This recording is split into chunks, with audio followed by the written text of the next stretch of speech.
भारत में अलकनंदा नदी का भागीरथी नदी में संगम कहाँ होता है? उत्तर देवप्रयाग। पूर्णा नदी निम्नलिखित में से किसकी सहायक नदी है? बी. ताप्ती।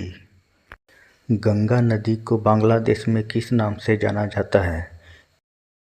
ए. पद्मा। निम्नलिखित में से कौन सी नदी भारतीय हिमालय से निकलती है? सी. यमुना। तिब्बत में बहने वाली सांगपो निम्नलिखित में से किससे होकर भारत में प्रवेश करती है? सी. अरुणाचल प्रदेश। निम्नलिखित में से कौन सी नदी दक्षिण से उत्तर की ओर प्रवाहित होती है? डी. बेतवा। निम्नलिखित नदियों में से कौन एक विनाशक नदी कहलाती है? सी. कोसी।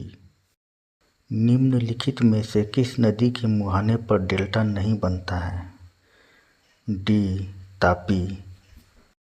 दक्षिण भारत के पठारी प्रदेश को कौन सी नदी दो भागों में विभाजित करती है? बी. नर्मदा। तिब्बत से निकलने वाली वह कौन सी नदी है जो अरुणाचल प्रदेश से होकर भारत में प्रवेश करती है? सी. ब्रह्मपुत्र नदी। निम्नलिखित भारत की नदियों में कौन कर्क रेखा को 2 बार पार करती है? ए. माही। सुंदरवन का डेल्टा कौन सी नदी बनाती है? सी. गंगा ब्रह्मपुत्र। निम्नलिखित में से किस नदी को उड़ीसा का शोक कहा जाता है? ए. महानदी। वैनगंगा तथा पैनगंगा किसकी सहायक नदी हैं? ए. गोदावरी। निम्न में से किस नदी को उसकी पवित्रता के कारण दक्षिण भारत की गंगा कहा जाता है? बी. गोदावरी।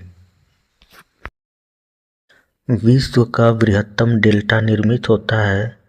ए. गंगा एवं ब्रह्मपुत्र द्वारा। नर्मदा नदी का अधिकांश भाग भारत के किस राज्य में बहता है? सी. मध्य प्रदेश। सतलज नदी किस दर्रे से होकर भारत में प्रवेश करती है? बी. शिपकिला।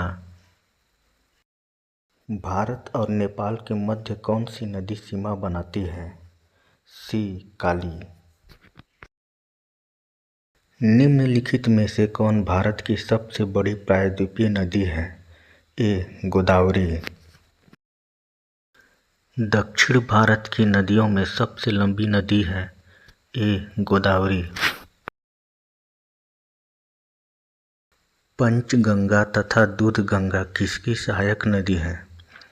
ए. कृष्णा। गंगा और ब्रह्मपुत्र की संयुक्त जलधारा किस नाम से जानी जाती है? सी. मेघना।